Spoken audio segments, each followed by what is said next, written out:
আসসালামু আলাইকুম সবাইকে। আশা করি তোমরা সবাই অনেক ভালো আছো। আজকে আমরা নবম দশম শ্রেণীর পদার্থবিজ্ঞানের সপ্তম অধ্যায় তরঙ্গ শব্দ নিয়ে আলোচনা করব, এবং এটা আমরা মোটামুটি একদম বেসিক থেকে প্রো লেভেলে যাওয়ার চেষ্টা করব। তো এখানে অনেক হিডেন বেসিক থাকে, আমরা চেষ্টা করব তোমাকে ম্যাথমেটিক্যাল যে টার্মগুলোর আসে সেই বেসিকগুলো একদম দেওয়ার। তুমি যদি ক্লাসটা খুব মনোযোগ দিয়ে করো, আমরা তোমাকে গ্যারান্টি দিতে পারি যে সপ্তম অধ্যায় রিলেটেড যত ম্যাথ তোমার নবম দশম শ্রেণীতে আসবে তুমি ইনশাল্লাহ খুব ভালোভাবেই পারবা, 100%লি পারবা। সো আমরা মূলত প্রথমেই তরঙ্গ জিনিসটা বুঝতে চাই। তো তরঙ্গটা আসলে কেমন হয়, বা একটা কণা কেন তরঙ্গের মতন আচরণ করে, বা তরঙ্গের মাধ্যমে কিভাবে শক্তির ট্রান্সফারটা হয়। তরঙ্গ বেসিক্যালি কিছুই না, মূলত শক্তির একটা ট্রান্সফার প্রক্রিয়া, একটা জায়গা থেকে আরেকটা শক্তির স্থানান্তর প্রক্রিয়া।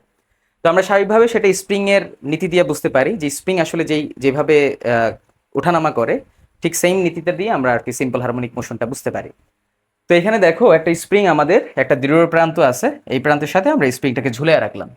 এবার যদি আমরা স্প্রিংটাকে এরকম নিচের দিকে টান দিই, তাহলে স্প্রিং এর একটা প্রসারণ হবে, সেটাকে আমরা বলতে পারি এক্স। এবং স্প্রিংটাকে যখন আমরা টান দিয়ে এখানে রাখলাম, তখন তার ভেলোসিটি হচ্ছে 0। এখন স্প্রিং যখন আমরা ছেড়ে দিব, তখন দেখা যাবে স্প্রিংটা এরকম উপরের দিকে চলে যাচ্ছে। তুমি যখন টান দিবা, ছেড়ে দিলে দেখবা স্প্রিংটা এরকম উপরের দিকে চলে যাচ্ছে। কেন যাচ্ছে যদি প্রশ্ন হয়, সেটা হলো স্প্রিং এর রিস্টোরিং ফোর্স বা প্রত্যয়নী বল। তোমরা হুকের সূত্র অনুসারে জানো যে আমরা যখন আসলে স্প্রিংটাকে টান দিলাম, তখন আমরা এর মধ্যে একটা শক্তি সঞ্চয় করলাম, সেই শক্তিটাকে ব্যবহার করে, সেই সঞ্চিত শক্তিকে ব্যবহার করে স্প্রিংটা কি হলো, গতিশীল হলো। এবং স্প্রিং কি করে, এই পর্যায়ে যায়, অর্থাৎ এই সাম্য অবস্থানে যখন স্প্রিংটা যায়, এটা সাম্য অবস্থান ছিল, এই পর্যায়ে তার ভেলোসিটি থাকে ম্যাক্সিমাম, সবচেয়ে বেশি বেগ। কিন্তু গতির জড়তা নামে একটা কথা আছে, অর্থাৎ ওই যে জড়তার বিষয়টা কি, সেটা হচ্ছে একটা বস্তু যে অবস্থা আছে সেই অবস্থা থাকতে চাওয়া। যেমন স্থির বস্তু স্থির থাকতে চায়, আর গতিশীল বস্তু গতিশীল থাকতে চায়।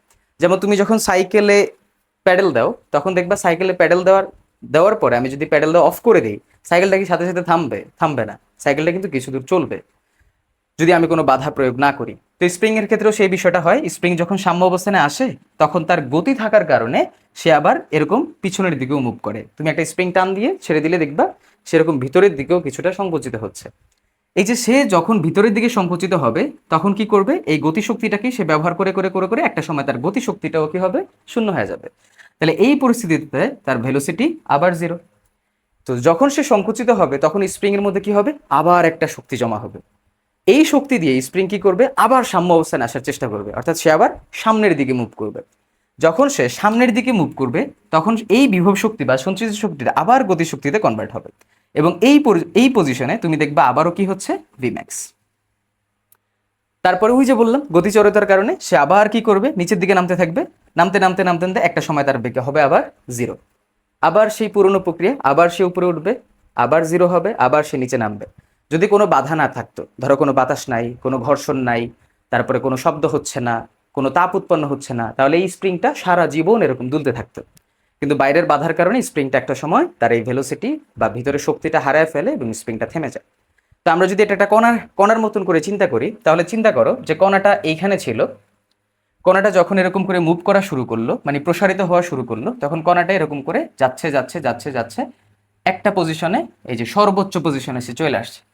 আসার পরে সে আবার পূর্বের অবস্থানে, অর্থাৎ সাম্য অবস্থায় ফিরে যেতে চায়, তাহলে সে এরকম সাম্য অবস্থানে আসতেছে। তাহলে এই যে পজিশনটা ছিল একদম টপ পজিশন, এইখানে তার বেগ কত ছিল, ম্যাক্সিমাম, সরি 0। এই যে টপ পজিশনে যখন আমরা সর্বোচ্চ প্রসারণ করলাম, তখন ভেলোসিটি 0। তো এখানে যখন একটা কণা এরকম লাফ দিল, মানে কণাটা এরকম লাফ দিচ্ছে, ধরো প্রথমে প্রথমে এতটুকু লাফ দিল, তারপরেই কণাটা আরেকটু লাফ দিল, এটা জাস্ট একটা চিত্র বোঝানো হচ্ছে, কণার সরণ বোঝানো হচ্ছে না। এমন না যে কণাটা লাফ দিয়ে চলে যাচ্ছে। একটা কণা হালকা করে এরকম করে লাফ দিচ্ছে, আবার করে এরকম ডাউন হচ্ছে। অর্থাৎ আমরা যদি হাত দিয়ে বুঝাই, হাতের এক্সাম্পলটা পুরোপুরি পিউর না, তারপরে তোমাদের সুবিধার্থে বুঝাচ্ছি। সেটা হলো এই যে হাত এখন সাম্য অবস্থায় আছে, এখন যদি আমরা আমরা হাতকে এরকম উপরের দিকে উঠাই, তাহলে প্রসারণ হলো। এখন আমি যদি নিচের দিকে নামাই, তাহলে হাত সাম্য অবস্থায় কিন্তু থামবে না, কারণ উপর থেকে নামার সময় এটা গতিশীল ছিল। তো গতিজড়িতার কারণে সেটা আবার নিচে নামবে। তো আমার হাতে তো রিস্টোরিং ফোর্স নাই, কিন্তু স্প্রিং এর রিস্টোরিং ফোর্স আছে, বা কণাগুলো রিস্টোরিং ফোর্স আছে, তারা সবসময় সাম্য অবস্থানে থাকতে চায়। তো নিচে নামার পরে সে সাম্য অবস্থান তো এখন উপরে, তো এই উপরে লেয়ার আসার জন্য সে আবার উপরে উঠবে, কিন্তু গতিজড়িতার কারণে সে বেশি উপরে উঠে যাবে, আবার সেরকম ডাউন হবে, সাম্য অবস্থানে আসার পরেও সে আবার নিচে নামবে। তো ঠিক এরকমই এখানে বেগ 0 ছিল, এই পজিশনে তার ভি কি হবে, ম্যাক্সিমাম। কিন্তু এইখানে কি সে থামবে না, তার গতি জড়িতার কারণে সে আবার কি করবে, নিচের দিকে নামবে। আবার এই পজিশনে এই ভি ম্যাক্স কি হয়ে যাবে, 0 হয়ে যাবে। হ্যাঁ, আমরা বলতে পারি এখানে ভি আবার কত, 0। কিন্তু ওই যে স্প্রিং কি করতে চায়, স্প্রিং বা যে কোনো কণা যখন লাফালাফি করে তখন সে সব সময় সাম্য অবস্থানে যেতে চায়, এটাকে আমরা বলি রিস্টোরিং ফোর্স। তো এখানে তার প্রত্যয়নী বলের কারণে বা রিস্টোরিং ফোর্সের কারণে সে আবার কি করবে, এরকম উপরের দিকে মুভ করবে, আবার সেরকম উপরে উঠবে, আবার সেরকম নামবে। অর্থাৎ প্রতিনিয়ত একটা ঢেউয়ের মতন আমরা চিত্র দেখব একটা কণারই। আবার তুমি যদি এখানে অনেকগুলা কণা চিন্তা করো তাহলেও হয় যে একটা কণা অল্প লাফাইলো, আরেকটা কণা একটু বেশি, আরেকটা কণা আরেকটু বেশি, এরকম করেও চিন্তা করা যায়। তো এইখানে আমরা মূলত যেটা বলতে চাই যে এটা হচ্ছে সর্বোচ্চ বিন্দু, অর্থাৎ সর্বোচ্চ প্রসারণ। এই বিন্দুতে আমার ভেলোসিটি হবে কত, 0। এইটাকে আমরা বলি মূলত তরঙ্গ চূড়া, তরঙ্গ চূড়া। আর যেটা এরকম নিচের দিকে নেমে গেল সংকোচনে, সেটাকে আমরা বলি তরঙ্গ খাদ, তরঙ্গ খাদ। আচ্ছা, এখন আসো ল্যামডা মানে ডিস্টেন্স, ল্যামডা মানে কি, তরঙ্গ দৈর্ঘ্য। তরঙ্গ দৈর্ঘ্য আসলে কি প্রকাশ করে, সেটা হচ্ছে দেখো লেখা আছে ডিস্টেন্স বিটুইন টু ফেজ, এবং টু ফেজ দুইটা ফেজের মধ্যে, দুইটা দশার মধ্যে দূরত্বটা হচ্ছে আমাদের ল্যামডা। কিন্তু দশা হবে ক্রেস্ট থেকে ক্রেস্ট মানে সর্বোচ্চ বিন্দু থেকে সর্বোচ্চ বিন্দু, আবার ট্রাফ থেকে ট্রাফ মানে সর্বনিম্ন বিন্দু থেকে বা তরঙ্গ খাদ থেকে তরঙ্গ খাদ। তো আমরা যদি এটা তরঙ্গ চূড়া নেই, তাহলে তরঙ্গ চূড়া থেকে আরেকটা তরঙ্গ চূড়া মানে এই কণাটা, একটা কণা এইখানে যতটুকু উপরে ছিল বা যেই অবস্থায় ছিল, যেই দশায় ছিল, এই কণাটা আবার কখন ঠিক সেম দশায় থাকবে, সেটা হচ্ছে এইখানে। এইখানে সে আবার সেই প্রসারিত বা উপরের দিকে থাকবে। ঠিক আছে, তো এইখান থেকে এইখানকার যে ডিস্টেন্স, এই ডিস্টেন্সটাকে আমরা বলতেছি ল্যামডা বা তরঙ্গ দৈর্ঘ্য। তাহলে এটাকে এইভাবেও চিন্তা করা যায়, আমি যদি এই বিন্দু থেকে চিন্তা করতাম, তাহলে এই বিন্দু থেকে এইখানে, এইখানে আবার কি সেম দশা আছে না? অনেকের মনে হতে পারে যে এইখান থেকেও তো এই পয়েন্টটাও হয় না। দশা হচ্ছে ওই মুহূর্ত, ওই মুহূর্তের অবস্থা যেখান থেকে ওই কণাটা যেভাবে মুভমেন্ট করছিল, ওই বিন্দু থেকে ওই কণাটি আবার সেম মুভমেন্টটাই করবে। যেমন এইখানে এই কণাটা উপরের দিকে মুভ করছিল, বাট এইখান থেকে কণাটা কিন্তু নিচে মুভ করতেছে, এটা কিন্তু নেওয়া যাবে না। এইখান থেকে কণাটা কি করতেছে, আবার উপরে মুভ করতেছে। তাহলে এই বিন্দুটা আর এই বিন্দুটা, এদের মধ্যকার যে ডিস্টেন্স, সেটাই আমাদের কি হবে, ল্যামডা। ওকে, তুমি এটাকেও সেম প্যারামিটারে হিসাব করতে পারো। আবার একটা তরঙ্গ খাত থেকে পরের তরঙ্গ খাত পর্যন্ত যে দূরত্ব, সেটাই আমার কি, ল্যামডা। তো আমাকে এরকম প্রশ্নের মধ্যে ভ্যালু বলা থাকবে, আমরা এরকম বের করে নিব, আমরা গুনে নিব যে আসলে কয়টা তরঙ্গ আছে, এবং এটা গোনা খুবই সহজ। যদি আমরা এইটা ধরি যে এই বিন্দু থেকে এই বিন্দু পর্যন্ত একটা ল্যামডা, তাহলে এই পজিশনে কি হবে, এতটুকু কি হবে, এতটুকু হবে ল্যামডা বাই 2, আবার এতটুকু কি হবে, ল্যামডা বাই 2। অতিক্রান্ত টোটাল তরঙ্গ দৈর্ঘ্যে আমরা দুইটা ঢেউ পাচ্ছি, তাহলে এটা ল্যামডা বাই 2, এটা ল্যামডা বাই 2। ঠিক সেম ভাবে এইটা থেকে তুমি যদি এটা ধরো, ঠিক মাঝ বরাবর যে অংশটা পাবা, এটা হবে ল্যামডা বাই 2, আবার এটা হবে ল্যামডা বাই 2। তুমি তরঙ্গ খাত দিয়েও সেম চিন্তাটা করতে পারো। ওকে, তো আমাদের এই চ্যাপ্টারের সকল ম্যাথ করার জন্য একটা ভয়ঙ্কর সূত্র আছে, যেটা বলে আমরা এই চ্যাপ্টারের মানে বাইবেল ল, এটা না পড়লে তুমি আসলে এই চ্যাপ্টার ভালোভাবে সলভ করতে পারবে না। সেটা হচ্ছে ভি ইকুয়াল এফ ল্যামডা। এবং আমরা এখানে যেই ভুলটা করি সেটা হচ্ছে এদের পরিচয়। তো ভি মানে হচ্ছে ভেলোসিটি, বেগ, একটা তরঙ্গ কত বেগে আগায় যাচ্ছে, সেটা হচ্ছে আমার ভেলোসিটি বা বেগ। এফ মানে হচ্ছে আমার কম্পাঙ্ক, ফ্রিকোয়েন্সি, যে কতটুকু কাঁপতেছে, কিভাবে কাঁপতেছে, কম্পাঙ্ক কতটা কাঁপন দিল। ল্যামডা মানে হচ্ছে সে কতটুকু দৈর্ঘ্য অতিক্রম করলো, একটা পূর্ণ তরঙ্গে সে কতটুকু দৈর্ঘ্য অতিক্রম করলো, সেটা হচ্ছে আমাদের ল্যামডা। এবং এখানে তোমরা মনে রাখবা যে ভেলোসিটি সেটা হচ্ছে মাধ্যমের উপর ডিপেন্ডেন্ট। যখন আমরা দেখব কোনো একটা উৎসের বা মাধ্যম চেঞ্জ করা হয়েছে, উৎস না মাধ্যম চেঞ্জ করা হয়েছে, তখন আমরা বলবো ভি চেঞ্জ হবে। যখন দেখবা বলা হবে যে উৎস চেঞ্জ করা হয়েছে, মানে যে উৎসটা বল প্রয়োগ করছে বা যে উৎসটা তরঙ্গ সৃষ্টি করছে, সেই উৎসটা পরিবর্তন করা হয়েছে, তখন আমরা বলবো এফ চেঞ্জ হবে। যদি মাধ্যম চেঞ্জ করি, উৎস চেঞ্জ না করি, তাহলে কিন্তু এফ চেঞ্জ হবে না। আর ল্যামডা হচ্ছে যে কোনোটাই চেঞ্জ করো, ল্যামডা চেঞ্জ হবে। ঠিক আছে, এটা একটু উঠে নিও। দেন আমরা এখান থেকে আরো কিছু সূত্র আছে যেগুলো আমাদের লাগে, সেটা আমরা একটু এখানে লিখে দিই। সেটা হচ্ছে যদি আমরা বলি এফ কম্পাঙ্কের সাথে পর্যায়কালের সম্পর্ক কেমন, সেটা হচ্ছে 1/t।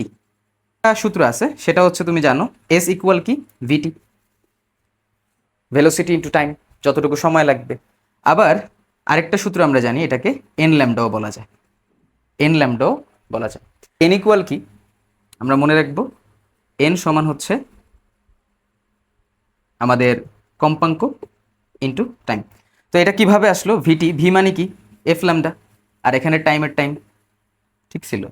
তাহলে এখানে এফ আর টি যদি আমরা গুণ করি, তাহলে আমরা পাবো এন আর ল্যামডার ল্যামডা। তো এস ইকুয়াল টু ভিটিও হয়, এস ইকুয়াল টু এন ল্যামডাও হয়। আমরা দুইটাই বের করা শিখবো। আরেকটা সূত্র আমরা মনে রাখবো এইখান থেকে আমরা বলতে পারি, সেটা হচ্ছে এরকম যে এস ইকুয়াল টু ভিটি, তাহলে ভি ইকুয়াল টু কি হবে এস। এস মানে কি দূরত্ব, তো দূরত্বকে আমরা এরকম করেও লিখি ডি ডিভাইডেড বাই টাইম, এটাও আমরা লিখি। তো এবার আমরা এই সূত্রগুলো ব্যবহার করে কিছু ম্যাথমেটিক্যাল প্রবলেম সলভ করব, তাহলে এই সূত্রগুলো তুমি ইউজেসটা বুঝবা কিভাবে এটা অ্যাপ্লাই করতে হয়। ওকে, তোমরা যদি দেখো তাহলে দেখবা আমরা এখানে একটা কোশ্চেন নিয়েছি, এগুলো মূলত আমাদের প্রয়োগমূলকে বেশি আসে, 3 মার্কের কোশ্চেন। তো আমাদের এটা একটা উদ্দীপক, একটা উদ্দীপকের আন্ডারে আমরা 6টা কোশ্চেন নিয়ে আসছি আর কি। তো উদ্দীপকটা এরকম যে একটা তরঙ্গের চলন আমরা দেখাইছি, সেটা হচ্ছে তোমার এ বি সি ডি এই পথটা চলতেছে, এবং এ থেকে ডি পর্যন্ত যেই টোটাল তরঙ্গ দৈর্ঘ্য সেটা হচ্ছে আমাদের 3 মিটার টোটাল আর কি, টোটাল পথটা 3 মিটার দূরত্ব অতিক্রম করছে। সো আমরা তরঙ্গ দৈর্ঘ্য জানি যে একটা বিন্দু থেকে আমরা যখন একটা পর্যায়কাল সম্পন্ন হবে তখন যে বিন্দুটা আমরা পাবো অর্থাৎ সেম দশার, সেটাই হচ্ছে আমার তরঙ্গ দৈর্ঘ্য। তো 3 মিটার থেকে আমরা তরঙ্গ দৈর্ঘ্য মানে শুধু ল্যামডাটা আসলে বের করতে পারি। তাহলে আমার এ থেকে যদি এই বিন্দু থেকে শুরু করি, তাহলে এই বিন্দু থেকে মুভমেন্টটা উপরে শুরু হইলো, তাহলে এ থেকে এইখানে আমি একটা তরঙ্গ দৈর্ঘ্য পাবো, তাই না? তাহলে এইখানে একটা ল্যামডা। আবার বি পয়েন্ট থেকে এই পয়েন্ট পর্যন্ত আমি আরেকটা পাবো, তাহলে দুইটা, মানে টোটাল ঢেউ। হ্যাঁ, আবার এই ঢেউ থেকে এই ঢেউ পর্যন্ত আমি আরেকটা ঢেউ পাবো, সেটা হচ্ছে 3টা। তাহলে আমার এখানে ল্যামডাটা 3টা পোর্শনে ভাগ হয়েছে। তো আমার এখানে তাহলে ল্যামডার মান কত হবে? টোটাল ছিল 3 মিটার, এবং যেহেতু এখানে 3টা আমরা তরঙ্গ দৈর্ঘ্য দেখতেছি বা 3টা এরকম পূর্ণ তরঙ্গ দেখতেছি, তাহলে আমরা 3 দিয়ে যদি ভাগ করি তাহলে আমরা পাবো 1 মিটার। তাহলে এখানে ল্যামডার ভ্যালুটা হচ্ছে 1 মিটার, এটা আমরা প্রথমে বের করে রাখলাম। এখন আমরা যদি উদ্দীপকটা পড়ি, তা আমাকে বলা হলো এ থেকে সিতে যেতে সময় লাগে 0.01 সেকেন্ড। পানিতে তরঙ্গের বেগ দিছে 1450 মিটার পার সেকেন্ড, এবং লোহায় তরঙ্গের বেগ দিছে 5100 মিটার পার সেকেন্ড। আমাদের প্রথম প্রশ্ন, তরঙ্গটির কম্পাঙ্ক নির্ণয় করো। সো আমরা ওই যে একটা সূত্র পড়লাম একটু আগে, আমরা জাস্ট প্রয়োগটা দেখাচ্ছি। তাহলে ভি ইকুয়াল কি ছিল? F lambda. তো এখান থেকে আমরা বের করব কাকে? আমরা বের করব এই এফটাকে, কম্পাঙ্ককে। এখন আসো, যেহেতু আমার এখানে সময় দেওয়া আছে এবং এ থেকে সিতে আমার দূরত্ব কত হবে, দেখো এইখান থেকে এই পর্যন্ত একটা ল্যামডা মানে 1 মিটার, তাহলে এইখান থেকে এইখানে আমি আরেকটা ল্যামডা পাবো, তার মানে আমার এখানে এ থেকে সি পর্যন্ত দূরত্ব কত? 2 মিটার। এটা আমরা পাশে লিখে রাখবো। তো আমরা ভি এর বদলে এখানে কি লিখতে পারি? ডি বাই টি সময়, ওই যে এস ইকুয়াল টু ভিটি, তাহলে V equal to D by T, আর এখানে হবে আমাদের এফ ল্যামডা। তো আমরা যেহেতু এফ বের করতে চাই, তাহলে এফ ইকুয়াল টু কি হবে? ডি বাই টি, আর ল্যামডাটা নিচে চলে আসবে। তাহলে ডি এর মান কত ছিল? 2 মিটার, তাহলে উপরে 2, সময় লাগছে কত? টাইম 0.01, তাহলে 0.01 ইন্টু ল্যামডার মান কত? একটা ল্যামডার মান হচ্ছে 1, যেহেতু শুধু ল্যামডা তাহলে আমরা শুধু ল্যামডার ভ্যালুটাই বসাবো। তাহলে এটা যদি আমরা করি তাহলে আমরা কত পাবো? 200 হার্জ। তাহলে আমাদের 1 নম্বর অঙ্কটা শেষ। এখন যদি আমরা 2 নম্বর অঙ্কটা দেখি, আমাকে বলা হলো বায়ু মাধ্যমে তরঙ্গটির বেগ কত হবে। তো বায়ু মাধ্যমে তরঙ্গের বেগের সূত্র হচ্ছে ভি ইকুয়াল এফ ল্যামডা। তো এফ এর মান একটু আগে আমরা এখান থেকে পাইছি না, তরঙ্গের কম্পাঙ্ক কত ছিল? এফ এর মান আমরা এখানে লিখে রাখলাম 200 হার্জ। যেভাবে বের করছি তুমি সেভাবেই বের করে নিবা। তো এফ এর মান 200, আর ল্যামডার মান কত ছিল? 1 মিটার। তো আমরা বসাই দিই 200 একটু 1, তাহলে হবে কত? 200 মিটার পার সেকেন্ড। তাহলে আমাদের 2 নম্বর অঙ্কটাও শেষ। বেগ হবে, বায়ু মাধ্যমে বেগ হবে কত? 200 মিটার পার সেকেন্ড। তারপরে বলছে পানিতে তরঙ্গটির তরঙ্গ দৈর্ঘ্য নির্ণয় করো। তরঙ্গ দৈর্ঘ্য নির্ণয় করো। তাহলে পানিতে তরঙ্গ দৈর্ঘ্য নির্ণয় করবো, তাহলে ভি ইকুয়াল টু কি? F lambda. তাহলে আমার পানিতে দেখো মাধ্যম চেঞ্জ করছি না পানিতে, তাহলে মাধ্যম চেঞ্জ করলে কে চেঞ্জ হয়? ভেলোসিটি চেঞ্জ হয়। তাহলে পানিতে ভেলোসিটিটা আমাকে বলা আছে 1450, আমাকে বের করতে হবে কি? তরঙ্গ দৈর্ঘ্য মানে ল্যামডার ভ্যালু। তাহলে ল্যামডা ইকুয়াল কি হবে? V by F. তাহলে ভি এর মান কত? 1450 ডিভাইডেড বাই এফ এর মান, আমি মাধ্যম চেঞ্জ করছি, মাধ্যম চেঞ্জ করার কারণে আমার এফ এর মান কি চেঞ্জ হবে? উত্তর হচ্ছে না। কেন চেঞ্জ হবে না? কারণ আমরা যখন উৎস চেঞ্জ করব, উৎস যেই উৎসটা শব্দ তৈরি করবে, উৎস চেঞ্জ করলে তখন আমরা দেখব যে এফ এর মানটা চেঞ্জ হবে। তাহলে এফ এর মান এখানে কত হবে? 200। তাহলে আমরা যদি 1450-কে 200 দিয়ে ভাগ দেই, তাহলে আমাদের উত্তর হবে 7.25। তাহলে এখানে 7.25 হচ্ছে তরঙ্গ দৈর্ঘ্যের মান।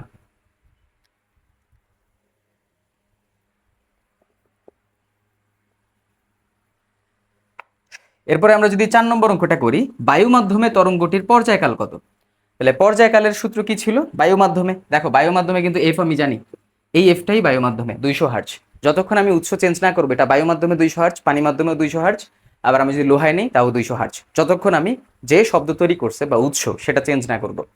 তাহলে বায়ু মাধ্যমে যদি আমি পর্যায়কাল বাইর করি, তাহলে পর্যায়কালের সূত্র কি হবে? T equal 1/f। তাহলে 1 এর মতন 1, আর এটা হবে কত? 200। তাহলে 1/200 কত হবে? 0.05, সরি 0.005 সেকেন্ড। শেষ।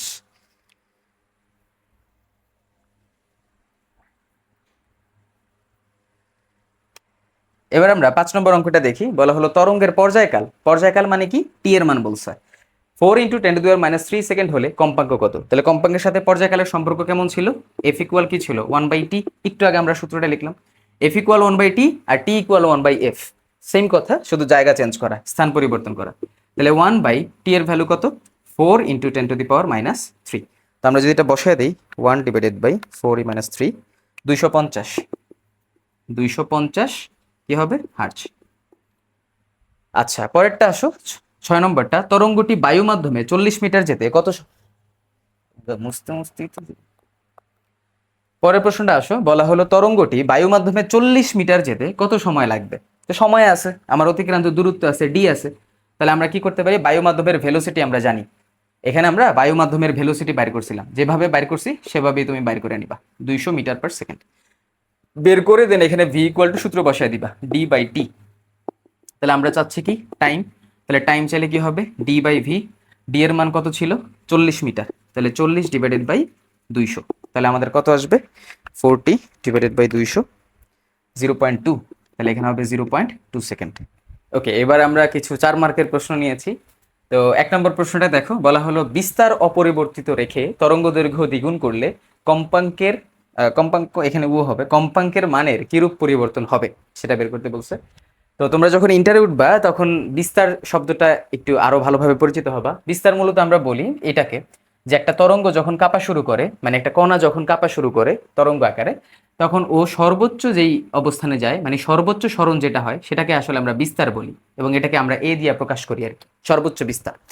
এবং অল্প ছোট ছোট যে প্রসারণগুলো হয় সেগুলোকে আমরা এক্স দিয়ে প্রকাশ করি। সো এরকম বিস্তার, এখানে একটা বিস্তার পাবা সর্বোচ্চ পজিশনে, মানে তরঙ্গ চূড়ায়, আবার এইখানে তরঙ্গ খাদে তুমি আরেকটা বিস্তার পাবা। এরকম করে আমরা হিসাব করি। কিন্তু মনে রাখবা, নবম বিস্তারের একটা মিসকনসেপশন আছে। আমাদের নবম দশম শ্রেণীর বই এবং ইন্টারের বইয়ের মধ্যে একটা মিসকনসেপশন আছে। তো বিস্তার বলতে বেগ অপরিবর্তিত থাকাও বুঝাতে পারে, বিস্তার বলতে ওই যে তরঙ্গ চূড়ার অপরিবর্তিত থাকাও বুঝাতে পারে। কিন্তু তোমরা যখন ইন্টারে উঠবা তখন দেখবা এই যে এই এ, মানে তরঙ্গ চূড়ার যেই এ, আবার তরঙ্গ খাদের যেই এ, তার সাথে কিন্তু সরাসরি আমাদের তরঙ্গ দৈর্ঘ্য এবং কম্পাঙ্কের কোনো সম্পর্ক নাই। ওকে, আমরা সেটা পড়বো এ sine omega t plus delta, তখন বড় হলে পড়বা। আর এখানে দেখো বিস্তার অপরিবর্তিত রেখে তরঙ্গ দৈর্ঘ্য দ্বিগুণ করলে কম্পাঙ্কের মানের, তাহলে আমার এটার সাথে তরঙ্গ দৈর্ঘ্যের এবং কম্পাঙ্কের একটা সম্পর্ক বলছে।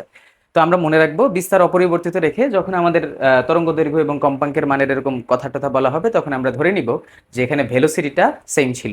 ওকে, এখানে ভেলোসিটির কোনো পরিবর্তন করা হবে না, অর্থাৎ বেগের কোনো পরিবর্তন হয় নাই। সো আমরা যদি একটু চিন্তা করি, বেগের সাথে আমরা তরঙ্গ দৈর্ঘ্য দ্বিগুণ করলে কম্পাঙ্কের কিরূপ পরিবর্তন হবে সেটা চিন্তা করতে চাই। তো বেগ ভি ইকুয়াল কি ছিল? এফ ল্যামডা, তাই না?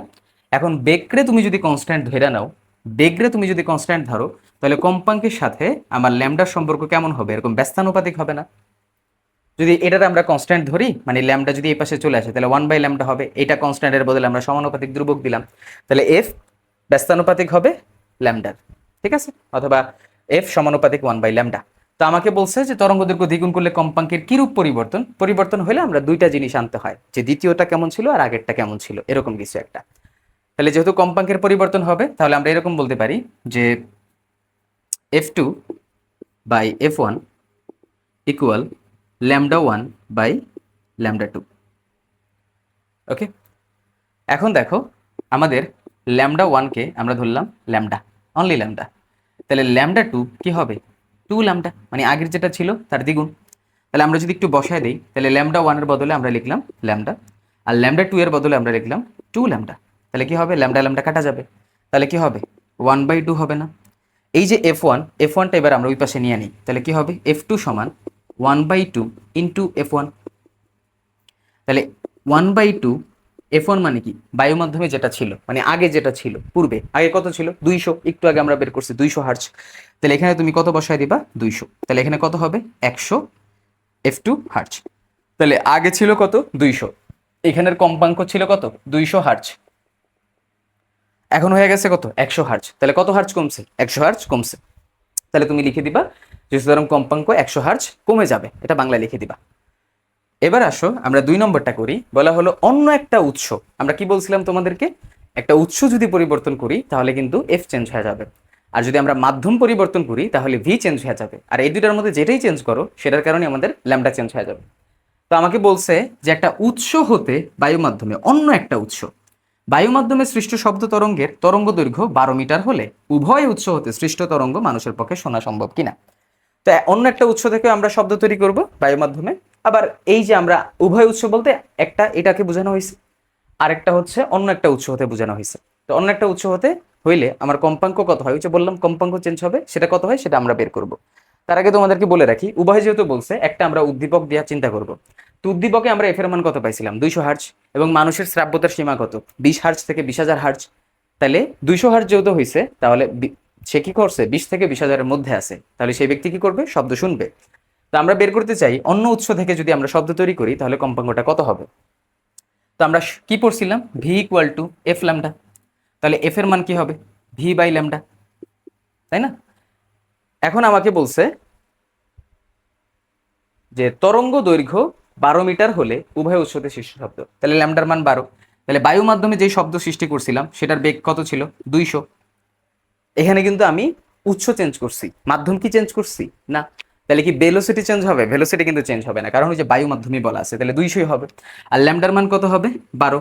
তাহলে আমরা যদি 200-কে 12 দিয়ে ভাগ দিই আমাদের আসতেছে 16.67 হার্জ। তাহলে এইটা কি তোমার 20 থেকে 20,000 হার্জ এর মধ্যে আছে নাই। যেহেতু এটা নাই তাহলে এই মাধ্যমে বা অন্য একটা উৎস থেকে যদি আমরা শব্দ সৃষ্টি করি যেটা তরঙ্গ দৈর্ঘ্য 12 মিটার হবে, সেই শব্দটা মানুষ শুনতে পারবে না। কিন্তু আমরা যদি এই উৎসটা নেই উপরের, সেখানে কিন্তু মানুষ শব্দ শুনতে পাবে, কারণ সেটা 200 হার্জ আছে।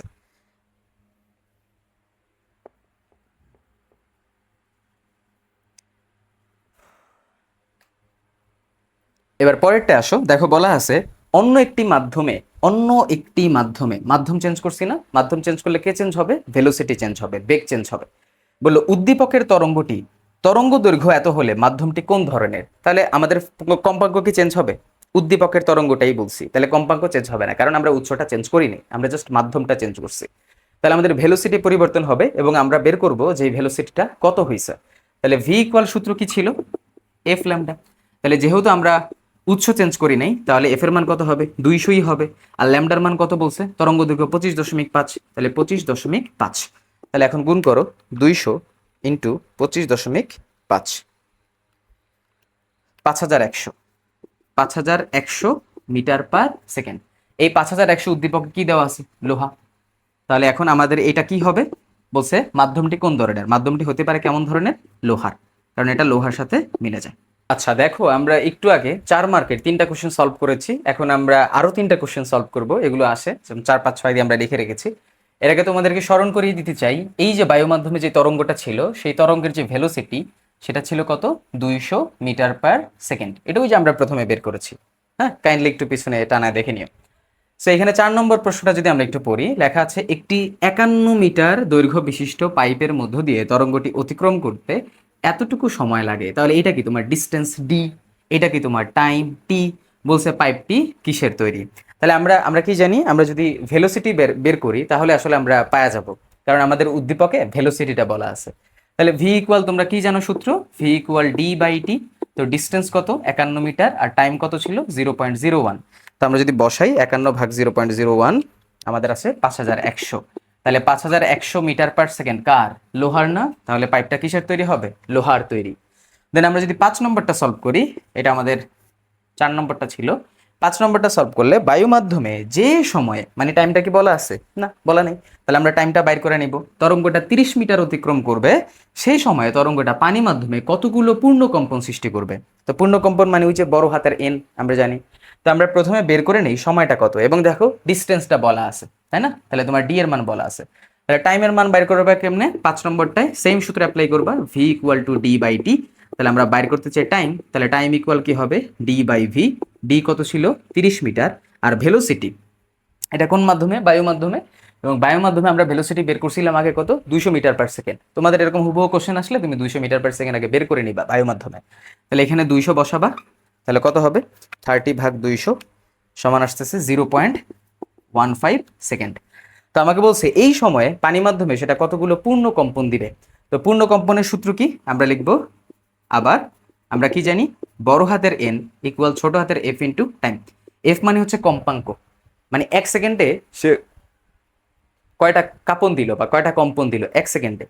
তো f এর মান কত ছিল, এখানে আমরা উৎস কি চেঞ্জ করছি না, আমরা জাস্ট বায়ু মাধ্যম থেকে পানি মাধ্যমে গেছি, কিন্তু যেটা শব্দ প্রডিউস করবে উৎস সেটা কিন্তু আমরা চেঞ্জ করে নেই, সোর্সকে চেঞ্জ করে নেই, তাহলে এফ আমার চেঞ্জ হবে না। তাহলে এফ এর মান কত হবে 200, আর আমার টাইমের মান কত হবে 0.15। তাহলে আমরা যদি বসাই আনসার ইন্টু 200, তাহলে 30, তাহলে আমার কয়টা পূর্ণ কম্পন দিবে 30টি পূর্ণ কম্পন দিবে।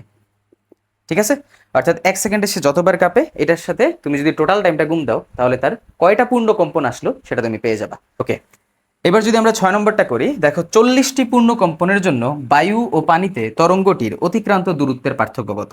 তো আমরা জানি পূর্ণ কম্পন দেওয়া থাকলে সূত্র কি হবে, পূর্ণ কম্পন দেওয়া থাকলে আমরা বলতে পারি এস ইকুয়াল এন ল্যামডা। এবং এটা কিভাবে আসছে, ওই যে এস ইকুয়াল টু ভিটি থেকে আসছে, তাই না। ভি ইকুয়াল কি ছিল এফ ল্যামডা ইন্টু টাইম। তো আমরা কি করতে পারি এফ টি, এটা মানে কি ছিল বড় হাতের এন আর ল্যামডার ল্যামডা, তাহলে এটার বদলে আমরা লিখতে পারি বড় হাতের এন আর ল্যামডার ল্যামডা। তো S equal to N lambda. Okay, তো এটা দেখানো লাগবে না, এটা একটা সূত্র হিসেবে আমরা ব্যবহার করতে পারি। তাহলে এন এর মান কত 40, 40টা পূর্ণ কম্পন দিছে।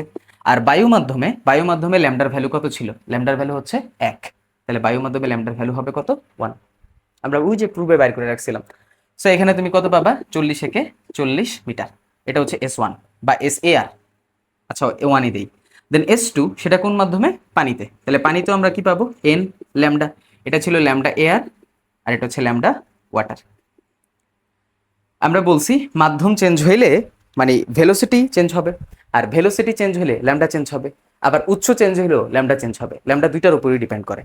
তো আমরা এখানে এন এর মান তো হচ্ছে 40, বাট ল্যামডার মানটা আমরা বাইর করে নিতে হবে, কারণ আমরা যেহেতু মাধ্যম চেঞ্জ করছি, মাধ্যম চেঞ্জ করলে ভেলোসিটি চেঞ্জ হবে, আর ভেলোসিটি চেঞ্জ হলে ল্যামডা চেঞ্জ হবে, কারণ ল্যামডা ভেলোসিটির উপরে ডিপেন্ড করে, ল্যামডা আবার এফ এর উপরে ডিপেন্ড করে। যদি মাধ্যম চেঞ্জ করো ভেলোসিটি চেঞ্জ হওয়ার কারণে ল্যামডা চেঞ্জ হয়ে যাবে, আবার যদি উৎস চেঞ্জ করো সোর্স চেঞ্জ করো তাহলে এফ চেঞ্জ হওয়ার কারণে ল্যামডা চেঞ্জ হয়ে যাবে। সো এখানে আমরা এটা একটু বের করে রাখি, সেটা আমরা এখানে পাশে বের করি। তাহলে ভি ইকুয়াল কি এফ ল্যামডা, তাহলে আমরা বের করতে চাই কি ল্যামডা, তাহলে ল্যামডা ইকুয়াল কি হবে ভি বাই এফ। তাহলে ভি ভেলোসিটি, যেহেতু পানি মাধ্যমে, পানিতে বেগ কত 1450, তাহলে এখানে আমরা বসাবো 1450। আর যেহেতু আমি সোর্স চেঞ্জ করি নাই, মানে যে উৎস সেটা চেঞ্জ করি নাই, তাহলে এখানে এটার মান কত হবে 200।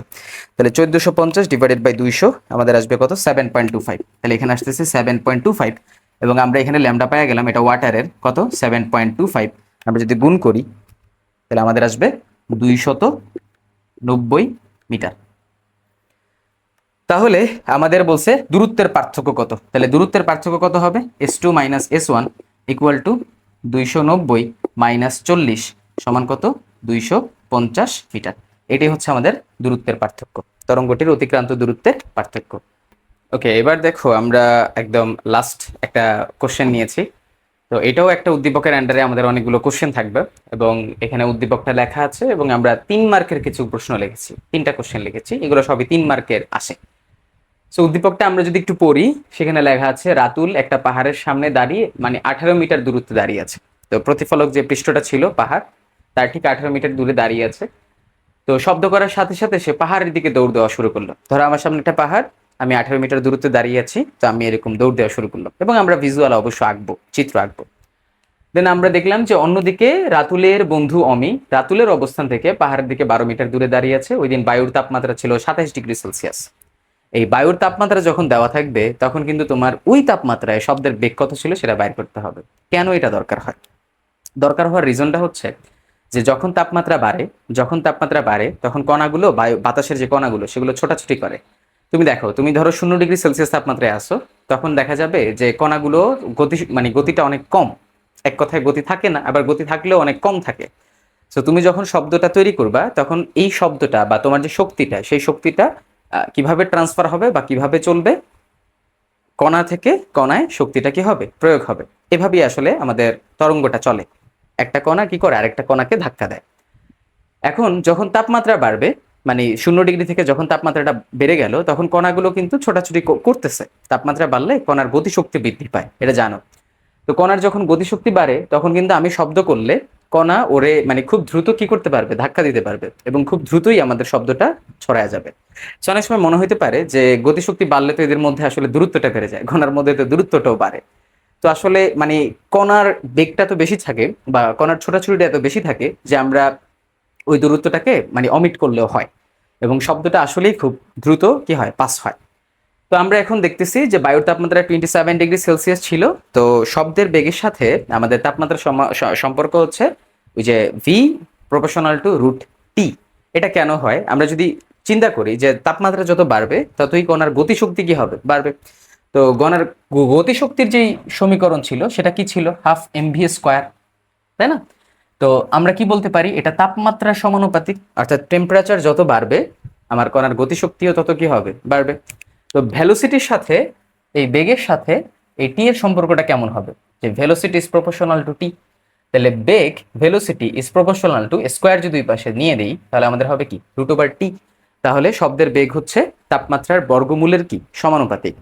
আচ্ছা, তো এই সমানুপাতিক দিয়ে আমরা আসলে সূত্র তৈরি করতে পারি। তোমরা আরো বড় হলে দেখবা বা এখনো দেখতে পাচ্ছ যে আমরা সমানুপাতিক দিয়ে যখন এরকম অনুপাত করি তখন আসলে সমানুপাতিক চিহ্নটা দেওয়া লাগে না, কারণ সেম সেম বিষয়গুলো তখন কাটাকাটি যায়।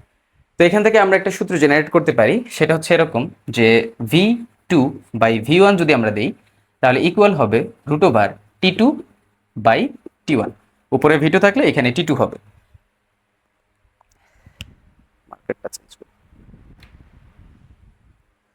আচ্ছা, তো এখানে V2/V1 ইকুয়াল T2/T1, এবং তাপমাত্রাটা আমরা অলওয়েজ কেলভিন এককে হিসাব করব। অনেকে কি ভুল করে জানো, যেটাকে সেলসিয়াস এককে না রেখে এটাকে ওরা কি মানে সরি কেলভিন এককে না নিয়ে সেলসিয়াস এককে ম্যাথটা করে, এটা করবা না। অবশ্যই 273 যখন তুমি যোগ করবা তখন তুমি কেলভিন এককের ভ্যালুটা পাবা, এবং সেটা দিয়ে তোমার এই ম্যাথটা সলভ করতে হবে, পরম তাপমাত্রার হিসাব যেটা।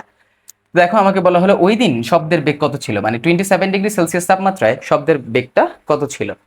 তো V2 মানটা আমরা বের করব। তাহলে V2 সমান কি হবে, V2 সমান হবে √T2/T1 ইন্টু V1। তাহলে এখন দেখো কেলভিন এককে যদি আমরা নিয়ে যাই তাহলে T1 0 ডিগ্রি ছিল প্রাথমিক, 1 মানে প্রাথমিকটা। তাহলে 0 ডিগ্রির সাথে তুমি 273 যোগ করলে তুমি 273ই পাবা।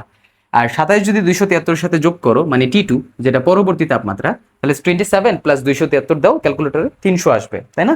তাহলে এখানে পাচ্ছি আমরা 300। আর প্রাথমিক ভেলোসিটি মানে 0 ডিগ্রি সেলসিয়াস তাপমাত্রার যে ভেলোসিটি ছিল সেটা ছিল 332। ক্যালকুলেটরটা কই?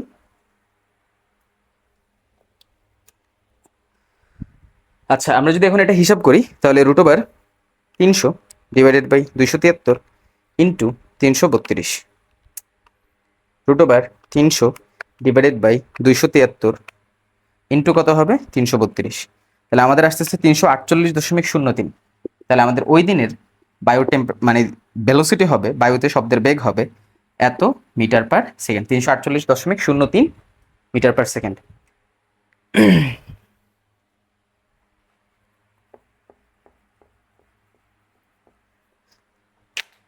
আমরা যদি তার পরের প্রশ্নটা দেখি, বলা হলো রাতুল তার কোন অবস্থানের জন্য 0.2 সেকেন্ড, তাহলে এটা কি টাইম দেওয়া, এরপর প্রতিধ্বনি শুনতে পাবে। তো তুমি একটু চিন্তা করো, ধরো এরকম ছিল একটা প্রতিফলক পৃষ্ঠ এরকম আছে, ঠিক আছে, এটাই ধরো পাহাড়। তো এইখানে রাতুল ছিল, রাতুল দ্বারায় কি করবে, শব্দ তৈরি করবে, এবং রাতুল প্রতিধ্বনি শুনতে চায় কত সেকেন্ড পর শুনতে চায়, 0.2 সেকেন্ড পরে। আমরা জানি শব্দের স্থায়িত্ব সীমা কত, 0.1 সেকেন্ড, ঠিক আছে, মানে 0.1 সেকেন্ড পরে কোনো শব্দ আসলেই সেটা তুমি শুনতে পাবা।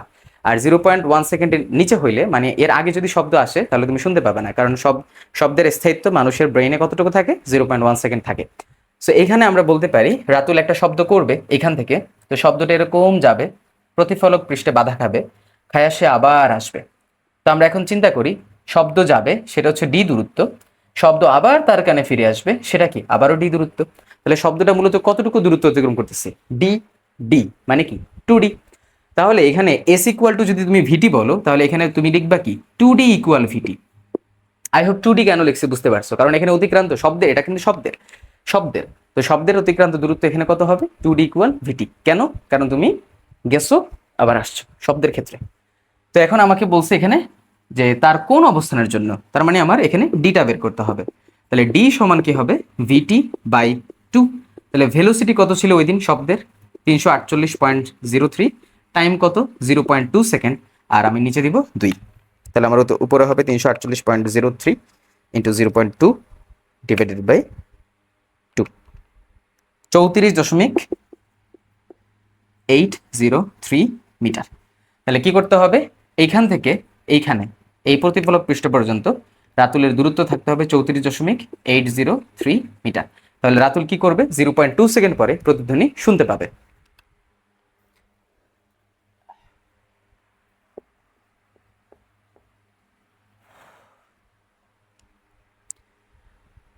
ওকে, এবার 3 নম্বর প্রশ্নটা দেখো, যে ওই দিন বায়ুতে শব্দের বেগ 354 মিটার পার সেকেন্ড হতে হলে বায়ুর তাপমাত্রা কত হতে হবে। তাহলে ভেলোসিটির সাথে টেম্পারেচারের সম্পর্ক কেমন ছিল, বর্গমূলের সমানুপাতিক। তাহলে আমরা বলতে পারি যেহেতু আমার তাপমাত্রা চাইছে, তাহলে আমরা এরকম লিখলাম v2 by v1 equal to আমরা কি জানি, √t2 বাই t1। এখন রুটটাকে তুমি এই পাশে দিয়ে দাও, তাহলে আমরা কি বলতে পারি, t2 by t1 equal v2 by v1 whole square, কারণ রুট এই পাশে আসলে কি হয়ে যাবে, স্কোয়ার হয়ে যাবে। তাহলে আমাকে বলছে বায়ুর তাপমাত্রা কত হবে, মানে পরের তাপমাত্রাটা কত হবে। তাহলে T1 তো তোমার ওই যে 0°C মানে 273 কেলভিন। তাহলে T2 এর মান কত হবে, T2 ইকুয়াল আমরা বলতে পারি V2 by V1 whole square into কি T1। তাহলে এখন V2 এর মান কত, 354 চাইছে, 354 বলছে। আর আগের বেগ কত ছিল, ওই যে 0°C তাপমাত্রার বেগ কত, 332, কারণ V1 প্রাথমিকটা, এটাকে আমরা হোল স্কোয়ার দিব ইন্টু T1 কত 0°C তাপমাত্রা। আর আমি বাইর করব নেক্সট টেম্পারেচারটা। তাহলে 0°C মানে কি 273 কেলভিন। এগুলো কিন্তু অবশ্যই তোমার ডান পাশে ডেটা আকারে দেখায় দিবা। দেন আমরা যদি এটা করি, তাহলে 354 divided by 332 first bracket fill whole square into 273। তাহলে আমাদের এখানে আসতেছে 310.38 কেলভিন। তো এটা কিন্তু আমরা ডিগ্রি সেলসিয়াসে নিতে হবে। তাহলে তুমি 273 যোগ করে কি আনছো, কেলভিনে আনছো। তাহলে তুমি কি করবা, 273 বিয়োগ করে আবার সেটাকে ডিগ্রি সেলসিয়াসে নিয়ে যাবা। তাহলে আমরা এখানে বলতে পারি যে সুতরাং T2 সমান 310.38 মাইনাস 273 ডিগ্রি সেলসিয়াস। তাহলে এটা থেকে আমরা যদি 273 বাদ দিই, তাহলে আমাদের থাকে 37.38 ডিগ্রি সেলসিয়াস। এটাই হচ্ছে ওই মানে 354 মিটার পার সেকেন্ড হইতে হলে বায়ুর তাপমাত্রা এতটুকু হতে হবে। ওকে, মনোযোগ দাও। এবার দেখো আমরা 4 মার্কের কিছু প্রশ্ন লিখেছি এবং তোমাদের সময় যাতে নষ্ট না হয় এর জন্য আমরা প্রশ্নটা লিখেছি এবং প্রশ্নের পাশাপাশি আমরা সলভটা লিখেছি। সলভটা তোমাদেরকে বুঝিয়ে দেওয়া হবে। সো দেখো এখানে সেম কোশ্চেনই। তো আমরা 27°C তাপমাত্রায় আমাদের যে শব্দের ভেলোসিটি ছিল সেটা ছিল 348.03 মিটার পার সেকেন্ড। তো আমাদের প্রশ্ন হচ্ছে রাতুল সর্বোচ্চ কত বেগে পাহাড়ের দিকে দৌড়ালে। তাহলে আমাদের এখানে কি চাইছে বলতো, ভেলোসিটিটা চাইছে এবং কার বেগ, রাতুলের বেগ। তো রাতুলের বেগকে আমরা ভি ধরে নিলাম, হ্যাঁ। আর এই যে শব্দের বেগ যেটা ছিল সেটাকে আমরা V2 ধরলাম, কারণ ওই যে V1 মানে ছিল 332 মিটার পার সেকেন্ড, আমরা পূর্বে বের করছি। তো সেই হিসাব করে আমরা এটাকে কি ধরে নিছি, এটাকে V2 ধরে নিছি। তো পাহাড়ের দিকে দৌড়ালে প্রতিধ্বনি শুনতে পাবে। তো প্রতিধ্বনি যেহেতু শুনতে পাবে, তাহলে প্রতিধ্বনি শোনার জন্য মিনিমাম টাইম কত হতে হবে, 0.1 সেকেন্ড। তাহলে 0.1 সেকেন্ড হচ্ছে আমার প্রতিধ্বনি শোনার সর্বনিম্ন সময়। ওকে, তো আমরা টাইমটা 1 সেকেন্ড ধরলাম। তো এখন দেখো আমরা চিত্রটা একটু, গ্রাফটা বুঝাই তোমাদেরকে বা ডায়াগ্রামটা বুঝাই। সেটা এটা হলো প্রতিফলক পৃষ্ঠ বা রিফ্লেক্টর, আর দিলাম এটাকে আমরা। আর আমাদের রাতুল হচ্ছে এই, ঠিক আছে, আমরা রাখলাম আর কি রাতুলকে। তো রাতুল এ পজিশনে আছে। তো রাতুল কি করবে, এ থেকে শব্দ তৈরি করবে। ধরো চিল্লে উঠলো যে বাংলাদেশ জিন্দাবাদ বা বাংলাদেশ কিছু একটা বলে চিল্লে উঠলো বা জোরে চিল্লে এলো, তখন কি হবে, শব্দটা এইদিকে মুভ করবে এবং সেই এই যে মুভ করার যে টাইমটা, শব্দ যাবে আবার আসবে, কিন্তু এই আসার মুহূর্তে রাতুল আবার কি করছে, এইখান থেকে দৌড়ে এইখানে চলে আসছে। সো আমরা অন্য একটা মার্কার দিয়ে তোমাদেরকে দেখাই। ধরো রাতুল এইখানে চলে আসছে, এরকম হালকা হালকা করে দিলাম, হ্যাঁ, রাতুল দৌড়ে এইখানে চলে আসছে। তো এটা ওর 1 নম্বর পজিশন ছিল আর কি। তো এইখান থেকে সে দৌড়ে এখানে চলে আসছে। এখন তুমি চিন্তা করো তো রাতুলের অতিক্রান্ত দূরত্ব কত হবে, এ থেকে সি পথ না, কারণ রাতুল এ থেকে সিতে আসছে। তাহলে এ থেকে সি হচ্ছে কি রাতুলের অতিক্রান্ত দূরত্ব, এবং রাতুলের বেগকে আমরা ভি ধরছিলাম, তাহলে ভি ইন্টু টাইম, এবং এই সময়টা কত হবে 0.1 সেকেন্ড। আবার শব্দ যে যাবে আবার রাতুলের কানে আসবে সেই টাইমটা কত হবে 0.1 সেকেন্ড, মানে যা হবে 0.1 সেকেন্ডের মধ্যে হতে হবে। রাতুল দৌড়ে যাবে তাও 0.1 সেকেন্ড, আবার শব্দ আসবে সেটাও কত 0.1 সেকেন্ডের মধ্যে হতে হবে। সো এখন দেখো আমরা বললাম যে শব্দের অতিক্রান্ত দূরত্ব। এখন একটু চিন্তা করো তো শব্দ কিভাবে অতিক্রান্ত দূরত্ব কি হবে। শব্দ প্রথমে রাতুল যখন এইখান থেকে এরকম চিল্লাইলো তখন শব্দ প্রথমে এই এ থেকে আর পর্যন্ত যাবে, এর একটা দূরত্ব, সেটাকে আমরা লিখলাম এস এ আর। তারপরে রাতুল তো ওই 0.1 সেকেন্ডে এইখানে চলে আসছে, তাই না? তো রাতুল যেহেতু এখানে চলে আসছে তখন শব্দটা কি আসবে, রাতুলের এইখানে আসবে না, মানে কানে আসবে না, এই পজিশনে, তখন সেটা হবে কি এস আর এসি। তাহলে এই যে দেখো আর সি, এস আর সি। তাহলে এইটা কার বেগ, এটা শব্দের না, এই যে আমরা লিখে রেখেছি শব্দের অতিক্রান্ত দূরত্ব। তাহলে শব্দের বেগকে আমরা কি ধরছিলাম, ভি টু। তাই আমরা এখানে লিখলাম ভি টু ইন্টু টাইম, এবং টাইমটা কত হবে, 0.1 সেকেন্ড হবে। আচ্ছা, তো এখন এ আর এর মতন এ আর থাকুক, প্লাসের মতন প্লাস আছে, আর আর সি, এই আর সি মানে কি এ আর মাইনাস এসি। তুমি যদি আর সি বলো, আর সি মানে কি এ আর মাইনাস এসি। কেন নিলাম বুঝবা, কারণ এই যে এসিটা কার ছিল, রাতুলের, আমরা রাতুলকে এখানে ইনক্লুড করতে চাচ্ছি। তো আমরা এটাই লিখলাম এ আর মাইনাস এসি। তো এস এ আর আর এই এস এ আর, এই দুটা কি হবে, যোগ হবে। এ থেকে আর পর্যন্ত দূরত্ব, এবং সেটা 18 মিটার ছিল, বলাই আছে যে রাতুল থেকে পাহাড়ের 18 মিটার দূরত্বে দাঁড়ায় ছিল, 18 মিটার সামনে দাঁড়ায় ছিল।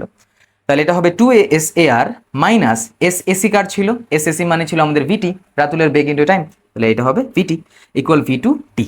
তো আমরা এখানে 2 এস এ আর আছে, আমরা এই ভি টু টি মানে শব্দের ভেলোসিটি ইন্টু টাইম যেটা ছিল সেটাকে আমরা বাম পাশে আনলাম, আর বাম পাশেটাকে ডান পাশে নিলাম। তাহলে এটা বাম পাশে আসলে মাইনাস হবে, আর এটা ডান পাশে গেলে প্লাস হবে। ওকে, দেন আমরা এখানে কি বের করতে চাই, যে সর্বোচ্চ কত বেগ, তার মানে রাতুলের বেগটা বের করতে চাই। এই ভি ছিল রাতুলের বেগ, তাহলে ভি রেখে দিলাম, আর টিটাকে আমরা এই পাশে নিয়ে আসলাম। তাহলে দেখো 2 ইন্টু এস এ আর, এ থেকে আর পর্যন্ত মানে ডিস্টেন্স কত, 18 মিটার। তাহলে এখানে আমরা লিখলাম 2 ইন্টু 18। ভি টু কার ভেলোসিটি ছিল, শব্দের, তাহলে শব্দের ভেলোসিটি ছিল হলো 348.03। তো আমরা এটা ব্র্যাকেটে 348.03 ইন্টু টাইম গুণ করে দিলাম 0.1 সেকেন্ড। শব্দ 0.1 মিনিমাম আর কি, 0.1 সেকেন্ডের মধ্যে আসতে হবে, আর রাতুলেরও 0.1 সেকেন্ড পর্যন্তই চলবে। যতক্ষণ শব্দ আসবে ততক্ষণে রাতুল আসকি কতটুকু গেল, এটাই আমার হিসাব। ডিভাইডেড বাই 0.1, তাহলে সেইখানে রাতুলের ভ্যালোসিটি, যদি শব্দ শুনতে হয় রাতুলের ভ্যালোসিটি থাকতে হবে, আমরা যদি হিসাব করি তাহলে 11.97 মিটার পার সেকেন্ড। ওকে, এবার লক্ষ্য করো, আমরা যদি 2 নম্বর প্রশ্নটা সলভ করি, বড় হলো রাতুল সর্বোচ্চ কত দূরত্ব পর্যন্ত প্রতিধ্বনি শুনতে পারবে।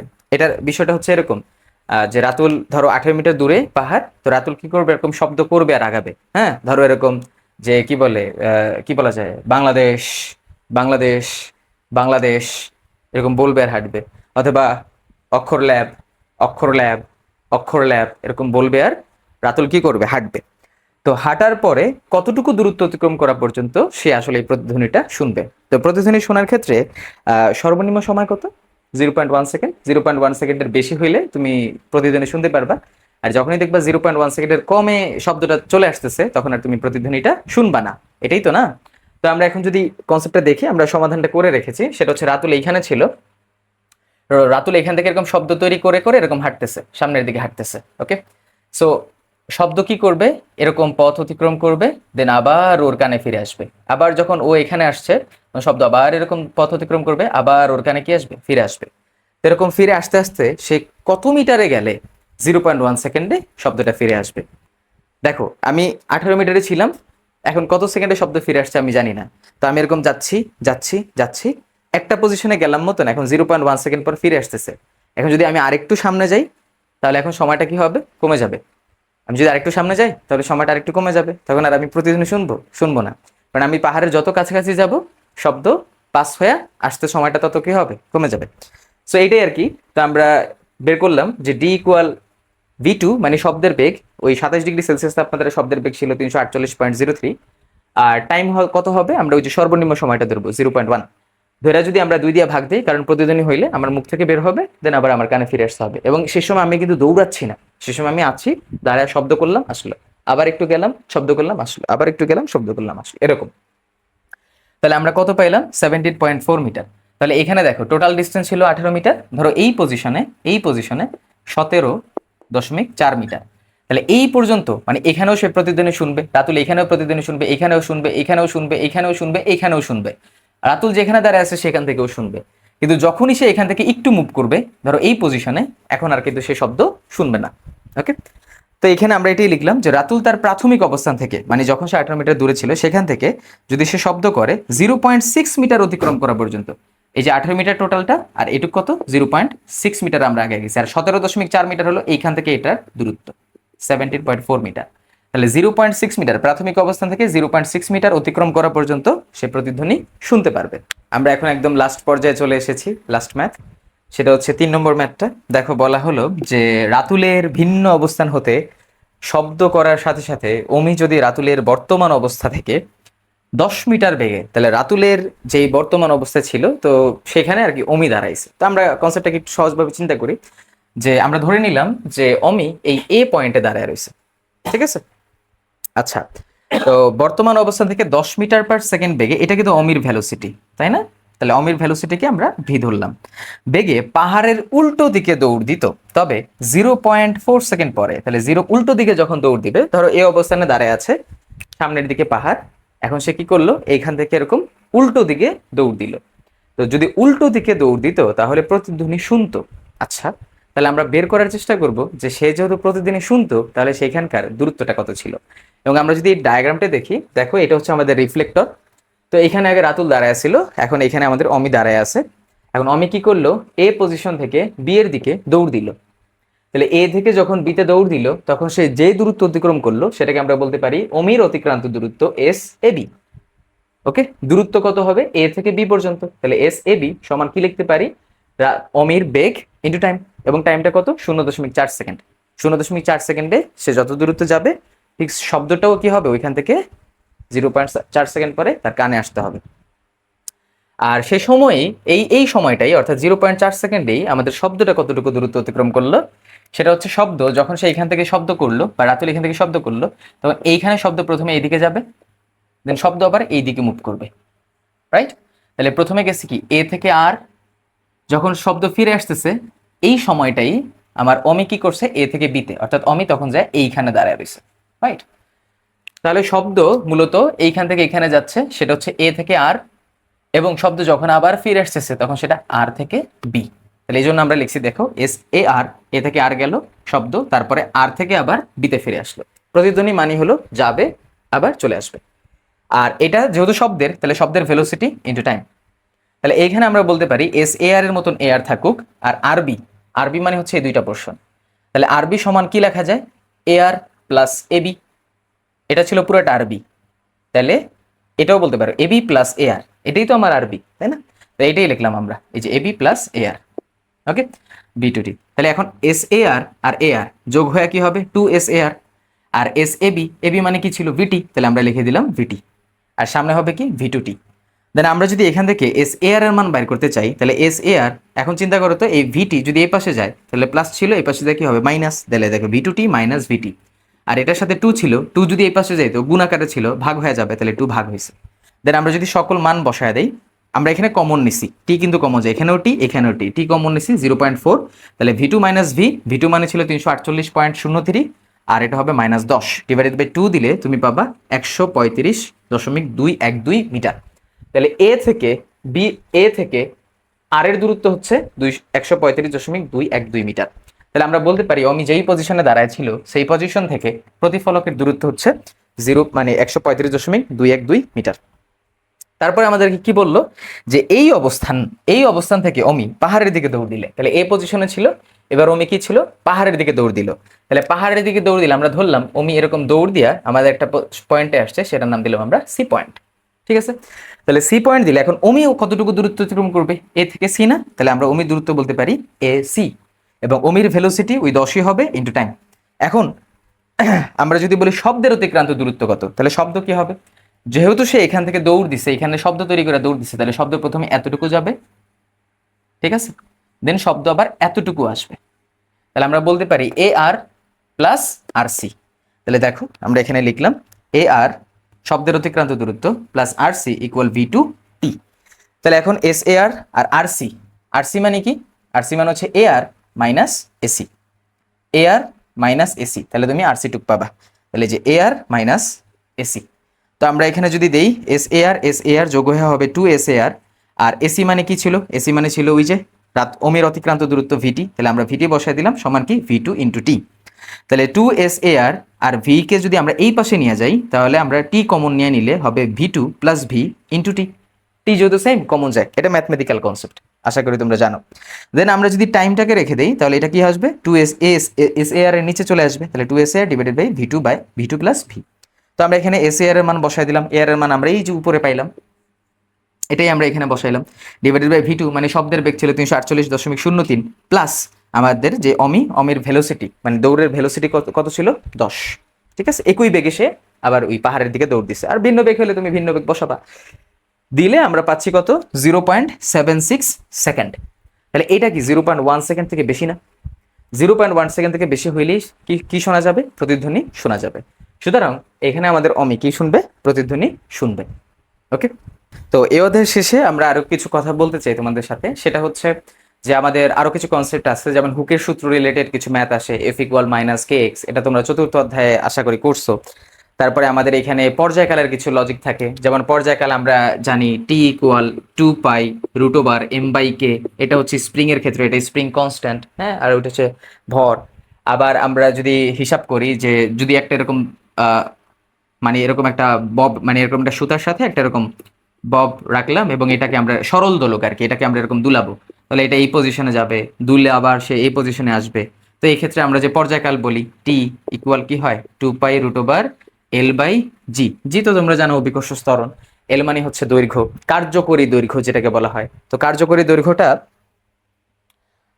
দৈর্ঘ্যটা হিসাব হবে এভাবে, মানে এটা হচ্ছে সুতার দৈর্ঘ্য, এটা হচ্ছে ছোট হাতের এল, আর এই যে বব বা তুমি যে বলটা রাখছো, বস্তুটা রাখছো, বস্তুর কেন্দ্র থেকে যে দূরত্ব সেটা হচ্ছে আমাদের আর। তাহলে কার্যকরী দৈর্ঘ্য বড় হাতের এল মানে হচ্ছে ছোট হাতের এল ইন্টু আর। তো স্বাভাবিকভাবে আমাদের প্রশ্নে ম্যাক্সিমাম প্রশ্নে কি করে, কার্যকরী দৈর্ঘ্যই বলা থাকে, এবং সেটা অবশ্যই তুমি মিটারেই চিন্তা করবা। আর যদি ব্যাসার্ধ দেখো বলা আছে ববের ব্যাসার্ধ এত, সুতার দৈর্ঘ্য এত, তখন তুমি সুতার দৈর্ঘ্য আর ওই ব্যাসার্ধ যোগ করলে তুমি কার্যকরী দৈর্ঘ্য পাবা। সো আমাদের একটা প্রবলেম আসে এরকম যে আমরা একটা ভূপৃষ্ঠে একটা সেকেন্ড দোলক ছিল, সে একটা সেকেন্ড দোলক সবসময় 2 সেকেন্ডে একটা পূর্ণ দোল দেয়, পর্যায়কাল 2 সেকেন্ড হয়। তো আমাকে এরকম বলা থাকে যে ভূপৃষ্ঠে একটা সেকেন্ড দোলক ছিল, আবার এটাকে আমরা কি করলাম, এরকম মহাকাশে নিয়ে গেলাম, একটা নির্দিষ্ট ডিস্টেন্স দিয়ে বলবে যে এত দূরত্ব নিয়ে গেলাম, তখন আসলে আমাদের এটার কেমন চেঞ্জ হয়। তো ওই ম্যাথটা খুবই সহজ, তোমরা দেখলেই আর কি পারবা যে কতটুকু ধীরে চলে বা কতটুকু মানে তাড়াতাড়ি চলে, ফাস্ট চলবে না, ধীরেই চলবে ঘড়িটা। সো সেই ক্ষেত্রে আমরা মূলত একবার টি বের করি পৃথিবীতে মানে ভূপৃষ্ঠে, আরেকবার আমরা T' বের করি। T' মানে যখন আমরা এরকম উপরে নিয়ে যাব তখন আসলে 2π√L/g। তো এখানে মানে খেয়াল রাখার বিষয় যেটা, সেটা হচ্ছে 2π তো ধ্রুবক, পাই তো ধ্রুবক, তাই না? এল এর মান তুমি যদি মহাকাশে নিয়ে যাও তাহলে দৈর্ঘ্যের কোনো পরিবর্তন হবে না, কার্যকরী দৈর্ঘ্যটা সেম থাকবে, সুতা থেকে আমার যেই পেন্ডুলাম সাইজের বা ববটা থাকবে, ববের দৈর্ঘ্যের কার্যকর দৈর্ঘ্য সেমই থাকে, তাহলে ওইটা তো আর আমার চেঞ্জ হচ্ছে না। তো জিটা আমার আর কি চেঞ্জ হয়, তো এই ক্ষেত্রে আমরা বলি এটা G'। এবং G' বের করাটা নিয়ে একটু বলি, G' বের করতে পারলে তুমি বাকিটা পারার কথা। যদি আমরা G' বের করি তাহলে G' কি হবে GM/, যেহেতু আমাদের পৃথিবী ছিল এইটা, তো পৃথিবী থেকে আমি এরকম একটা উচ্চতায় নিয়ে গেছি, ঠিক আছে? তাহলে এখানে পৃথিবীর ব্যাসার্ধ তো আছেই, আমার আর এর সাথে কি হয়েছে, আমার আরেকটা নির্দিষ্ট দৈর্ঘ্য যোগ হয়েছে, সেটাকে আমরা মানে এইখান থেকে একটা নির্দিষ্ট দৈর্ঘ্য বা এইচ যোগ হয়েছে, যেটাকে এইচ বলতে পারো বা তুমি আর বলতে পারো, যতটুকু উচ্চতা নিয়ে যাবা সেটা বলবা। তো এই ক্ষেত্রে আমরা নিচে দিব কি, বড় হাতের আর প্লাস ছোট হাতের আর স্কোয়ার, এটা ছিল সূত্র G=GM/r²। তো এইখানে সূত্রটাকে আমি একটু মডিফাই করে দেখাই যাতে তুমি সহজে এটাকে অ্যাপ্লাই করতে পারো। আমরা যদি ভূপৃষ্ঠে বলি, ভূপৃষ্ঠে কি ছিল GM/শুধু r², কারণ ভূপৃষ্ঠে মানে তুমি এইখানে আসো, আর এইখানে থাকলে তোমার পৃথিবীর কেন্দ্র থেকে তোমার দূরত্ব হচ্ছে শুধু বড় হাতের আর মানে পৃথিবীর ব্যাসার্ধ, কারণ তুমি এখনো উপরে নেও নেই, ঠিক আছে? তো এইখানে তুমি বলতে পারবা যে GM সমান কি হবে, তাহলে GM সমান কি হবে, এই আরটা জি এর সাথে গুণ হবে না, তাহলে G*r²। তো এখানে তুমি ফর্মুলাটা বানিয়ে দিবে, GM মানে কি G*r² ডিভাইডেড বাই বড় হাতের আর ছোট হাতের আর হোল স্কোয়ার। দেন তুমি ভ্যালুগুলো বসায় দিবা, তোমার সূত্রে দেখবা মানে প্রশ্নে দেখবা ভ্যালুগুলো বলে দিবে, অবশ্যই মিটারে নিয়ে রাখবা। দেন তুমি যদি ভ্যালুগুলো বসাও তাহলে তুমি G' এর মানটা পাবা। ওকে, তো G' এর মান পাইলে তুমি T' বের করতে পারবা, ঠিক আছে? আর এরকম দিবা যে ভূপৃষ্ঠে যদি একটা সে মানে 24 ঘন্টায় টাইম দেয় বা দোলকটা 24 ঘন্টায় যদি দুলে তাহলে 86,400 সেকেন্ড ধরে সে কি দিচ্ছে, অর্ধদোলন দিচ্ছে। তাহলে এখন যদি আমি মহাকাশে নিয়ে যাই তাহলে সেই অর্ধদোলনটা কি হয়ে যাবে, আগের থেকে কম হবে, এবং সেই কম দিয়ে আমরা ঐকিক নিয়ম দিয়ে বের করতে পারি। তা আই হোপ তোমরা এটা পারবা, যদি না পারো তাহলে আমাদের কমেন্ট সেকশনে দিবে, আমরা সেটার উপরে ছোট্ট একটা ক্লাস দিয়ে দিব, অথবা ছোট্টভাবে মানে শর্টকে তুমি কিভাবে সমাধান করতে পারবে সেটা তোমাকে প্রোভাইড করা হবে। আমরা আশা করি এই অধ্যায়ের মোটামুটি সব কনসেপ্টই তোমার ক্লিয়ার। আমরা এই ক্লাসটা যদি করি তাহলে আমরা এই চ্যাপ্টারের সকল ম্যাথই ইনশাল্লাহ করতে পারবো। তোমরা প্র্যাকটিস করবে, বাসায় ভালোভাবে প্র্যাকটিস করবে।